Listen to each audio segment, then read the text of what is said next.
Today we're going to be going to Missoula, at least a number of us are, and in one way it's a Sangha outing, but it's not an outing like going to a picnic where we just think, oh, I'm going on vacation, I can just do whatever, but we're going for teachings, and we're going as a community to share the Dharma with the people at the center in Missoula and with other people who don't belong to the center but who will be coming to talks.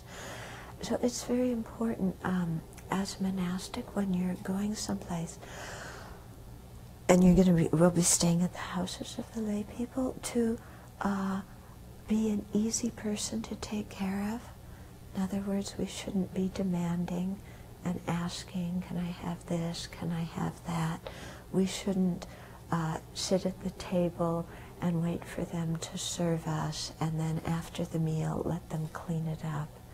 But we should go in the kitchen, you know, and say, can I help? And if they say no, that's fine. But if they say yes, then help. And after the meals, we should start to, you know, help them take the dishes back to the kitchen and offer to help clean up. Okay, so we shouldn't expect people to wait on us hand and foot. Yeah. Because if we do, people get a very negative impression of the Sangha, and they think, oh, it's just a bunch of arrogant, lazy people who think everybody should be their servants.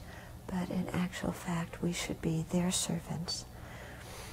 And so similarly, you know, at the end of the trip, we take the dirty sheets and so on off the bed and the towels and pile them up so that the people, you know, our hosts don't have to do that after us.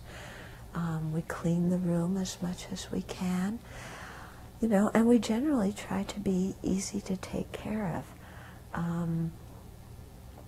Sometimes people ask me what I need, and then, you know, I'll tell them simple things like, you know, just give me the transmission of how to make tea in the morning, because I like to make tea and then do my prayers, and I don't want to disturb you because you may not be up as early as me, and, you know, then they show you how to make tea and you go and do that, okay? And we should all be up early in the morning, you know. We might say, I'm going on an outing, it's a chance to catch up on sleep. No, because we're setting up an example for the people who are going to be, you know, practicing together with us. So it's really our responsibility to do that properly. And I find that when we have that, you know, this is the mental factor of consideration for others. Remember, we often talk about those two, integrity and consideration for others.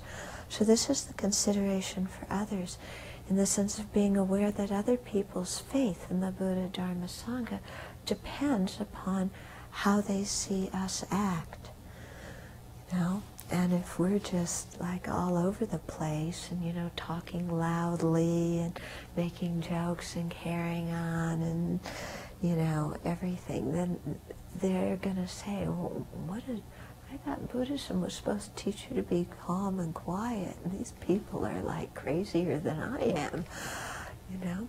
So I'm not saying be self-conscious and be uptight and feel like you have to be like that, you know. That's no fun and that's impossible.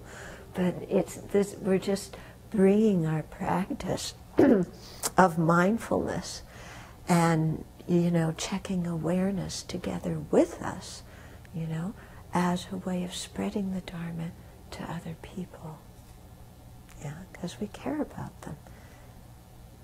Okay?